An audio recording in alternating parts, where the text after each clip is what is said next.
So my name is Fabrice Mowbray, and I just finished my Master of Science in Nursing at the University of Windsor. I was fortunate enough to spend the last 2 years working under Dr. Mahar Al-Masri, where together we looked and explored those who utilize the ER for non-urgent mental illness. This is a particularly important topic right now because we know that mental illness is on the rise, both the prevalence and the incidence rates. And we know that as the prevalence of mental illness rises, they're going to be seeking more health care. Unfortunately, one of the key areas they tend to go for primary health care is the emergency department. And what the literature shows is that really isn't an appropriate area for them to be seeking health care.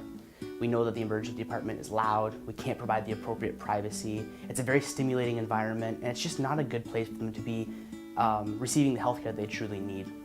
So for the last 2 years, Dr. Al-Masri and I, we examined the key characteristics of those who use the ER for non-urgent mental illness. And we found a bunch of key predictors, some of them being age, gender, season, but two key findings that really surprised us were that the people who are coming to the emergency department for non-urgent reasons were those being sent by their primary care provider. To us, that was a very shocking surprise because non-urgent issues should be taken care of by your primary care provider, not sent to the emergency department.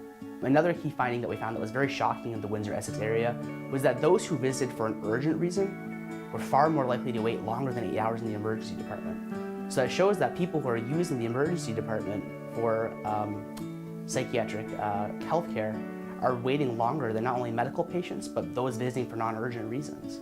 So among a bunch of studies and among a bunch of findings that we had, that was really two key findings that really shocked us. We hope that the implications of the study will be utilized by clinicians, key stakeholders, and educators to help guide not only the identification of those who use the ER for non-urgent reasons, but also to help guide them to the appropriate resources that they need. To our knowledge, this is the first North American study to really look at this topic, and I think it couldn't have come at a better time with this increase in prevalence that we're seeing. I just want to take a second to thank the Faculty of Nursing. I was very fortunate, and I had the last 6 years of my life spent working under a lot of experienced faculty members. And I believe that the skills, knowledge, and attitude that I gained from the faculty will benefit me for the rest of my life as I move forward as a researcher.